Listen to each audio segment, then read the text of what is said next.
পাকিস্তান যেখানেই দাঁড়াবে সেখান থেকে ভিক্ষুকদের লাইন শুরু হবে, উপহাস রাজনাথ সিং এর। অপারেশন সিঁদুরের পর জম্মু কাশ্মীরে প্রতিরক্ষা মন্ত্রী রাজনাথ সিং, ওরা আমাদের মাথায় আঘাত করেছে, আমরা ওদের হৃদয়ে আঘাত হেনেছি। শ্রীনগরে এমনই মন্তব্য করলেন কেন্দ্রীয় প্রতিরক্ষা মন্ত্রী। জঙ্গিদের প্রতি ভারতীয় জওয়ানদের কঠোর মনোভাব প্রশংসার যোগ্য। অপারেশন সিঁদুরে জওয়ানদের লড়াকু জবাবে গোটা দেশ গর্বিত। জওয়ানদের উদ্দেশ্যে বললেন মন্ত্রী, পাকিস্তানের হাতে পরমাণু অস্ত্র রাখা ঠিক হবে কিনা সে নিয়েও প্রশ্ন তুললেন প্রতিরক্ষা মন্ত্রী। ভারত পাকিস্তান সাম্প্রতিক সংঘাত শেষে যুদ্ধবিরতির অবকাশে বৃহস্পতিবার জম্মু কাশ্মীরে পৌঁছান ভারতের প্রতিরক্ষা মন্ত্রী রাজনাথ সিং। শ্রীনগরের চিনার কর্পসের সদর দপ্তর পরিদর্শন শেষে সেনা এবং বিমান বাহিনীর সদস্যদের সঙ্গে কৌশলগত আলোচনা করেন তিনি। পাশাপাশি পহেলগাঁওয়ে সন্ত্রাসী হামলায় নিহত সাধারণ নাগরিক এবং যুদ্ধে শহীদ জওয়ানদের প্রতি শ্রদ্ধা নিবেদন করেছেন মন্ত্রী। সেখানে শ্রীনগর থেকে দেওয়া এক বক্তব্যে রাজনাথ সিং বলেন, ওরা আমাদের মাথায় আঘাত করেছে, আমরা ওদের হৃদয়ে আঘাত হেনেছি। তার এই মন্তব্য অপারেশন সিঁদুরের প্রতিক্রিয়ায় ভারতের পাল্টা কৌশলগত সাফল্যের ইঙ্গিত দিয়েছে। পাকিস্তানের বর্তমান আর্থিক দৈন্যদশা প্রসঙ্গে রাজনাথ সিং বলেন, আজ পাকিস্তান এমন অবস্থায় পৌঁছেছে, ওরা যেখানে দাঁড়াবে সেখান থেকেই ভিক্ষুকদের লাইন শুরু হবে। তিনি ব্যঙ্গ করে উল্লেখ করেন যে পাকিস্তান যেখানে IMF থেকে ঋণ চায়, ভারত সেখানে IMF এর তহবিল সরবরাহ করে। বাদামি বা কন্টেনমেন্টে যান তিনি এবং সেখানে সেনা জওয়ানদের সঙ্গে কথা বলেন। একই সঙ্গে পাকিস্তানের পরমাণু অস্ত্র নিয়েও একটি বড় বার্তা দিয়েছেন। পাকিস্তানের হাতে পরমাণু অস্ত্র রাখা ঠিক হবে কিনা সে নিয়েও প্রশ্ন তুলেছেন প্রতিরক্ষা মন্ত্রী।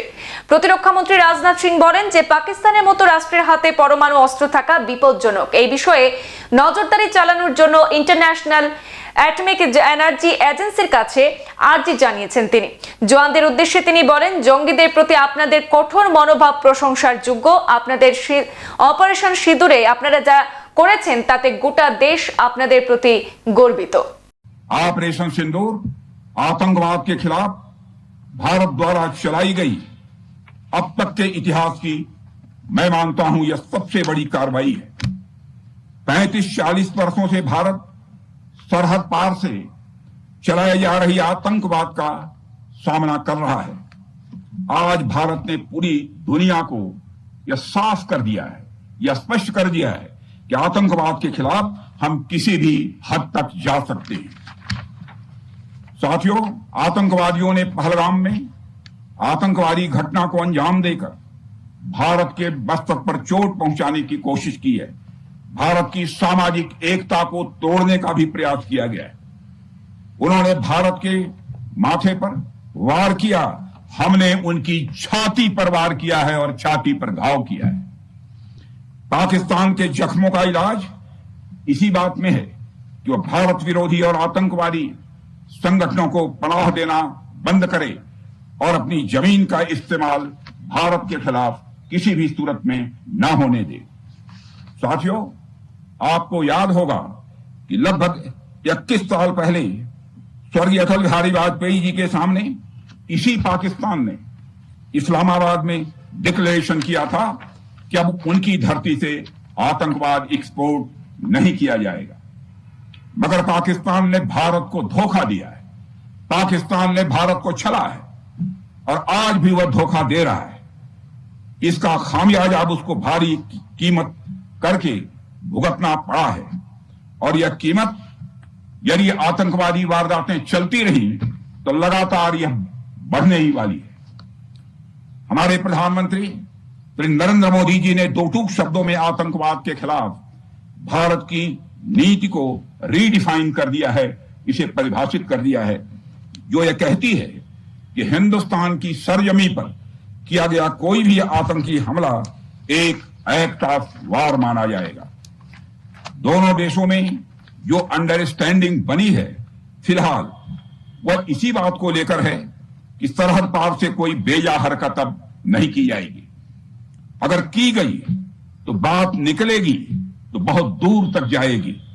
साथ ही हमारे प्रधानमंत्री ने यह भी साफ कर दिया है, आतंक और बातचीत कदापि एक साथ नहीं चलेंगे और अगर बात होगी तो आतंकवाद पर होगी और पाक ऑक्युपाइड कश्मीर पर ही होगी। साथियों, ऑपरेशन सिंदूर की कामयाबी ने पाकिस्तान में छिपे की संगठनों और उनके आकाओं को भी यह साफ बता दिया है कि वे कहीं भी अपने आप को महफूज और सुरक्षित न समझें। अब वे हमारे बहादुर भारतीय सेनाओं के निशाने पर हैं। दुनिया जानती है हमारी सेनाओं का निशाना अचूक है और वो जब वो निशाना लगाते हैं तो गिनती करने का काम वह दुश्मनों पर छोड़ देते हैं। साथियों, आज आतंकवाद के खिलाफ भारत की प्रतिज्ञा कितनी कठोर है इसका पता इसी बात से चलता है कि हमने उनके न्यूक्लियर ब्लैकमेल की भी परवाह नहीं की। पूरी दुनिया ने देखा है कि कैसे गैर जिम्मेदाराना तरीके से पाकिस्तान द्वारा भारत को अनेक बार एटमी धमकियां दी गई हैं। आज श्रीनगर की धरती से मैं पूरी दुनिया के सामने यह सवाल उठाना चाहता हूं कि क्या ऐसे गैर जिम्मेदार और रोग नेशन के हाथों में परमाणु हथियार सुरक्षित हैं? मैं दुनिया के सामने यह सवाल खड़ा करना चाहता हूं। मैं मानता हूं कि पाकिस्तान के एटमी हथियारों को IAEA international atomic energy agency की निगरानी में लिया जाना चाहिए। मैं यह कहना चाहूंगा और साफ तौर पर कहना चाहूंगा। সংবাদ এই পর্যন্তই, ফিরছি পরবর্তী অন্যান্য আপডেট নিয়ে। ধন্যবাদ।